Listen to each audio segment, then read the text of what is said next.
morning, and thank you for being with us here.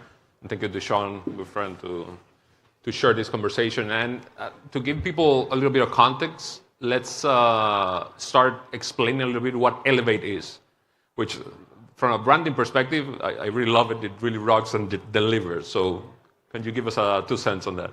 Absolutely, and thanks for having us on behalf of Elevate and the World Football Summit. Really appreciate and grateful to be here, and what an amazing conference for the second year, and it's great to spend time. At Elevate, we are a sports business agency that helps companies, teams, leagues, ownership groups find their limits and push past them. And we primarily do that through engagements on the business side of sports. So everything from the insights, when you first think about what are you going to do to host a World Cup or transform a new stadium, and to figure out what are the types of premium seats to build, what type of sponsorships revenue can you generate, what type of connectivity in the stadium, how do you grow a fan base and a CRM system. We start with those insights and the data and analytics to really power those transformative decisions. So when these folks go through a moment of truth and these moments of once-in-a-lifetime experiences, we're there to help them meet them on the journey.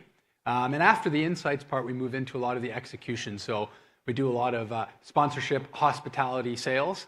And in fact, we have a talent arm that actually places CEOs, CROs, CMOs, and all sporting directors and people on the sporting side of the business. And finally, we have a creative and brand agency that does work helping bring brands and activate in sports and entertainment.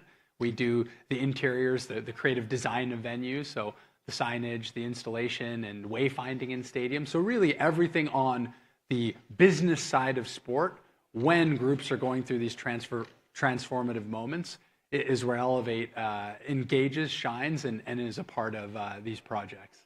Absolutely. I'll be remiss not to mention that the origin story of Elevate is rooted on the 49ers, which is my favorite NFL team. So I wanted to just say that, go Niners. Yeah, no, thank you, absolutely. So, and actually one of those folks that rely on you, that are more than clients, are partners of you in this transformational endeavor of, refurbishing an arena or a stadium and actually being able to lay out a new concept even of experience, is Estadio Azteca, who you are representing here today. I don't know how many people in the audience here know who the El Barrilete Cósmico is, but Estadio Azteca has a great significance in world football and football's history. So if you can give us a little bit of that. Absolutely. Estadio Azteca is certainly in North America the most iconic stadium, and really one of them around the world. It's a cathedral of football. In fact, in our lifetime, for all of us sitting in the room and anyone watching, it will probably be the only stadium that will host 3 opening matches of the World Cup.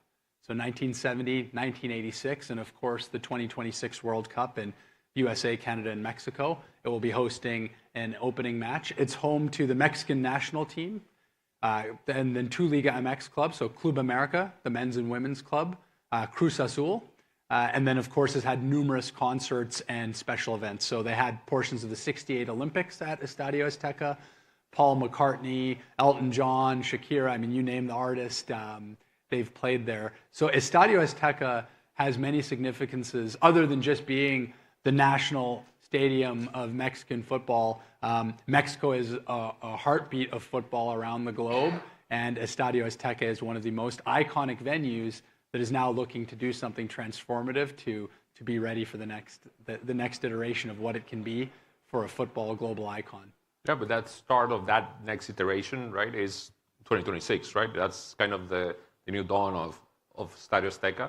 If you could write a headline of what the world and the industry to speak about Estadio Azteca in opening day of World Cup 2026, what would be? Yeah, for Estadio Azteca, the headline would be that Estadio Azteca is the new cultural transformation and sports experience hub for the country and for the world. Estadio Azteca, the Escarga family has wanted to do a transformation of Estadio Azteca for the the Mexican population for Club America, and it's timing up very nicely to align with the World Cup. And if it is the greatest fan experience from all the things that we're used to, like ingress and egress and concessions and premium seating and views to the pitch, and it, of course, generates the revenues that are needed to put on the best products in the world, that's the headline that they're looking for in that magical fan experience. Absolutely. And that experience comes through, as you mentioned at the beginning, the core of the work that you do at Elevate, which is, getting into the engine room and actually understanding how it's working now and how to bring it up to par to industry standards, but actually how to project it towards the future. If you could name 2-3 major enhancements around these projects, what would those be? Absolutely. In 2017, Estadio Azteca started working with Populous on the master plan, and you'll see just a lot of the renderings coming through now on the screen. And really, all these major projects start with what we call a business case feasibility study. And these business cases help you determine how many suites and premium seats, what are the experiences fans want when they come to a stadium. And we go through a 5-step process that does standard things that we would all do when we're looking to build and transform a new venue. So competitive landscape for other stadiums around the world. We heard on the last panel mentioning stadiums like Tottenham Stadium. And what are the global comps in the best football stadiums around the world? We then look at the market dynamics. So what is unique to Mexico? What are the different types of competition that are surrounding Mexico? And how that will play into how fans want to interact with Estadio Azteca. And then we do actually fan focus groups and surveys. And this is where some of the magic happens, because a lot of us, and there are many consultants that can write these great reports, but it's really important to understand the local culture and customs. So we actually go talk to fans and aspirational fans and find out what they're looking for in a venue, what they're looking for when they bring their son or daughter or extended family to a match, what the CEO is looking for when they're entertaining or trying to grow a new business. So we actually do fan focus groups and talk to stakeholders and ask them what they want. And then we run a conjoint analysis, which is a survey methodology, where we ask folks a series of 40 questions and find out what's their willingness to pay and what benefits are they actually are driving them through to make their decisions on purchasing. So we go through this long process that we started in 2018, and that led us to three major pillars for what the enhancements will be for this transformation at Azteca. And that is on the technology side, the fan experience side, and then what we'll call the competition spaces. So on the technology side, again, you'll see in the renderings, there's massive jumbotrons being installed, 2 LED ribbons, a full stadium of connectivity, not only in the stadium, but outside the stadium, so that upload and download speeds are where they need to be, all the latest and greatest in mobile ordering and the apps to make sure that the fan experience for not only Liga MX season ticket members, but then also all the other major competitions have a great experience. And on the fan experience side, there's what we'll call the things that most of us probably take for granted in here. So numerous new elevators, staircases, kitchens, upgraded bathrooms, so that when you get up at halftime to get to the concession stand, grab your food and beverage and go to the bathroom, you have a seamless experience, because a lot of times it may not be the sexy stuff like the pictures on the screen, but those things matter for fan experience. How are the guest services staff trained? How are you getting to do those nuts and bolts? And then, of course, the premium fan experience. So there are so many beautiful items here. One of the renderings you'll see is a multi-level tunnel club, where you'll actually get views to the players walking up onto the field in totally glass-encased area. We have over 5,000 new premium seats, club seats with views of the mountains in the back, the latest and greatest carving stations, buffets, all things that are generally we've noticed on a global landscape are really important, then localized to the Mexican market. Okay. And then finally, the competition spaces. So there'll be state-of-the-art vacuum and ventilation technology on the pitch for Estadio Azteca. So it will be the best from a football perspective and be able to host multiple events. and then of course upgraded locker rooms, coaches rooms, referee rooms, all the things that, again, as attendees we don't notice, but the folks that are coming in and playing a concert, the green room, or the teams are coming in, feel like this is state of the art and this is best in the world. Yeah. And that's something that hasn't been in Mexico. In the past, Mexico has had, actually very similar to the Kingdom, there hasn't been a great infrastructure for sports and entertainment, and what's really important now is that we build that infrastructure so Mexico, and in this case Estadio Azteca, can capitalize on everything that will be happening. Yeah, absolutely. And actually, in that case, what comes to mind is actually that legacy, right?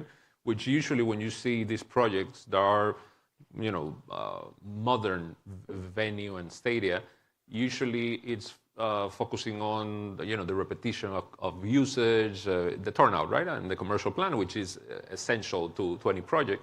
But usually no one mentions the competition part, which is actually interesting, because Estadio Azteca will never be nothing else than the greatest football stadium in the Northern Hemisphere in America, right?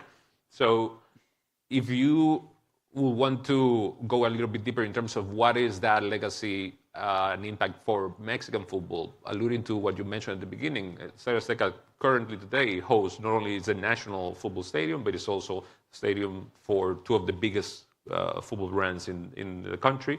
So what is after the World Cup, what you are leaving behind? So it's potentially a new standard for Mexico? Absolutely. This is really important to the Mr. Escarga and his family, and he's done so much for football in the country.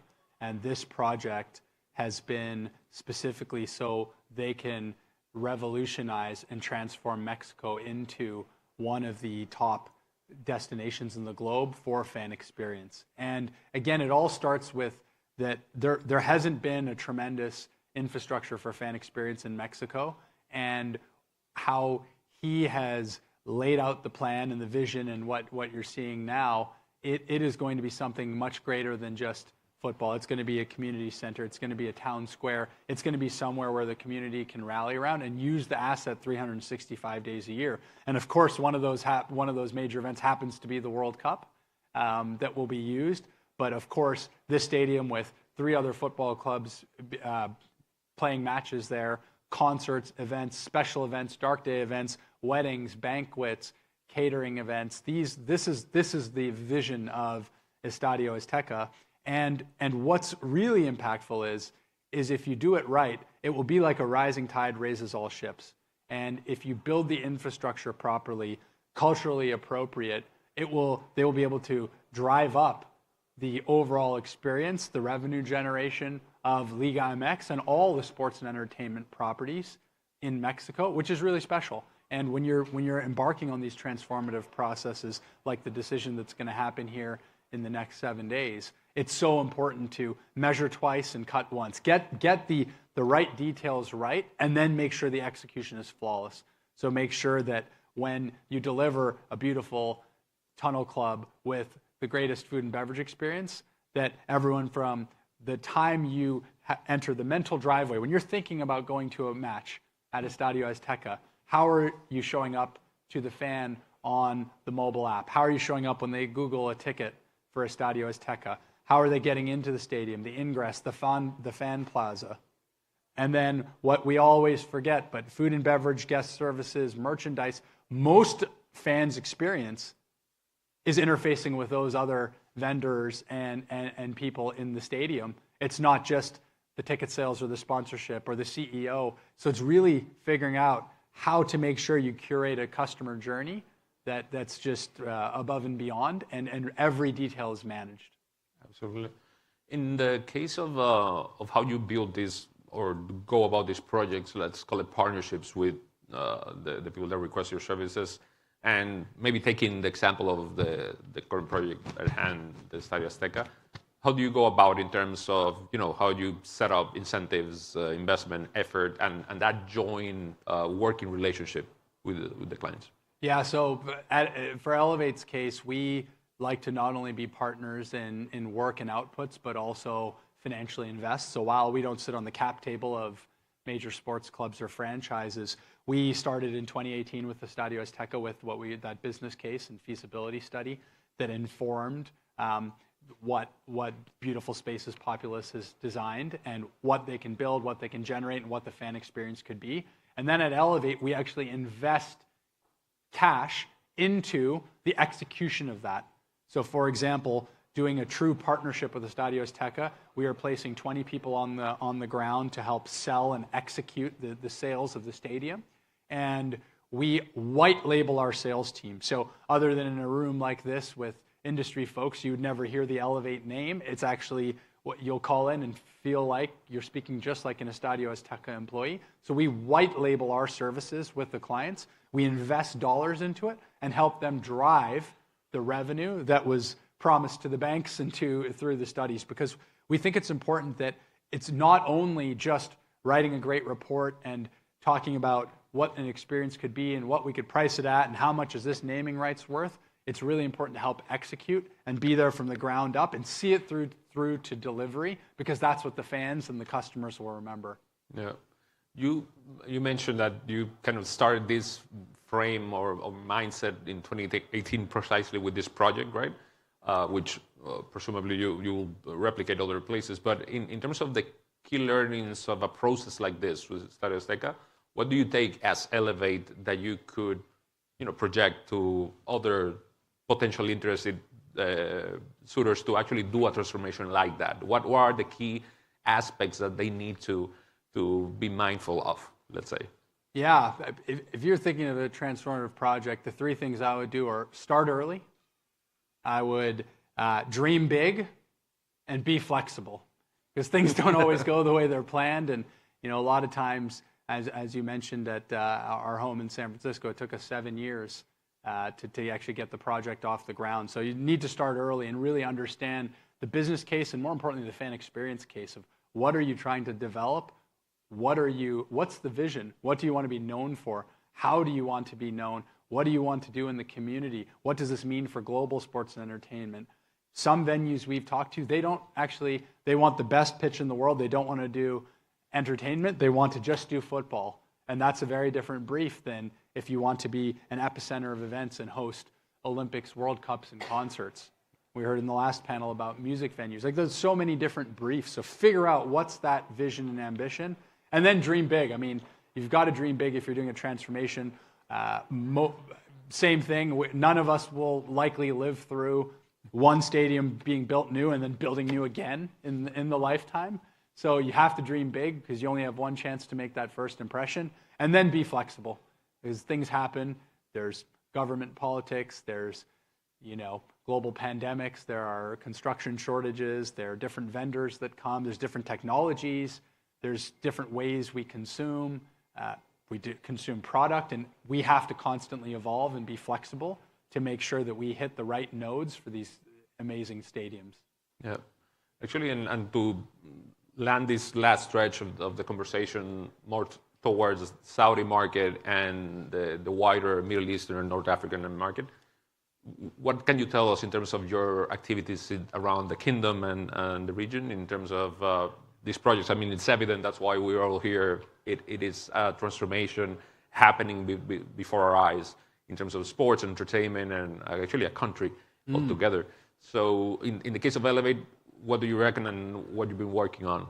Yeah, so in 2022, Elevate, we sent over about 20,000 people to the World Cup in Doha, and it was a magical experience for the World Cup and how one country could really transform a fan journey. And some of the people I know went to 3 matches. One person even went to 4 matches in one day. And I happened to be at the stadium during the Saudi-Argentina match. And Argentina's only loss in the World Cup. And I saw something that I never believed I would see: the passion for football, the passion for what fan experience could be, and how sports was a unity mechanism for the World Cup and for Saudi and the Kingdom. And that's what I've seen here, coming here for the last 3 years, learning and understanding what are the ticks and what's the vision and what are the dreams of Saudi. So yeah, we've partnered and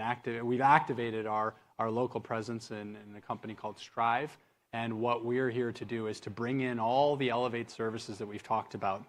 these insights, the sales, the talent placement, and do it in a way activated locally to understand the customs, the culture, building a foundation to upskill the workforce here and really grow from within. So while many agencies have looked to try to come and extract value from the region, we're about building the region up. And how do we, similar to what we did at Azteca, how do we build a foundation and a playbook and really upskill the workforce here so that this can be a going concern for the next 20, 30 years? And with the ambitions we've heard in this region, we're going to need more and more and more and more of the best sports talent, the best sports insights, and the best sports execution. And we're here to be a part of that fabric and to be a mainstay here. And that's what we've been doing for the last few years. And we'll be announcing a few major projects in the next few months. Absolutely. It's good that you have that mentality. I think the majority of us here echo that it is a very interesting time to come into the market, not necessarily to extract value or just to pitch, your book, as we say in Spanish, but actually to really co-build and work here in the market.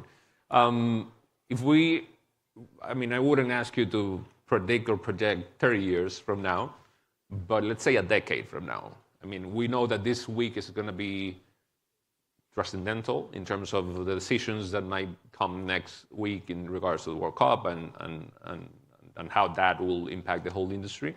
So if we were to project ourselves towards 2034, how do you see the ecosystem, the industry, and the whole sports and entertainment perspective from a, I would say, technical point of view from Elevate?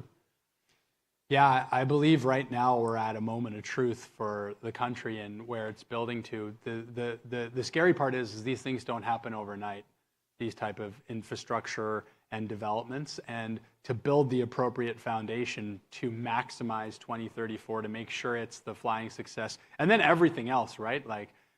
Some of the mega developments, the giga projects, all the sports and entertainment, the golf, the tennis, the venues, the F1, all of these projects require an infrastructure and a cultural appropriation. And I believe right now is the time. And if it's done right, with the right folks speaking at this conference, the people coming in, investing time locally here, building up the workforce, I believe this can be the center of the world for sports and entertainment, and it should be.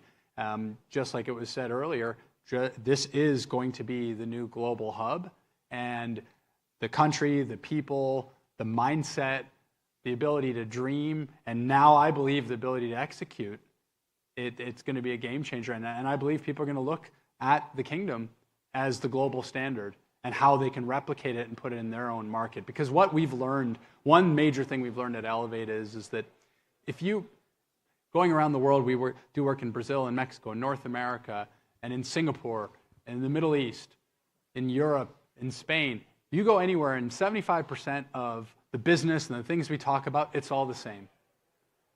Put a smile on your face, be nice to people, treat people well, find the best outcomes. A premium customer in Mexico, they still want the clean bathrooms and good food. In Spain, they might like that food served a little differently. They might like a different type of drink.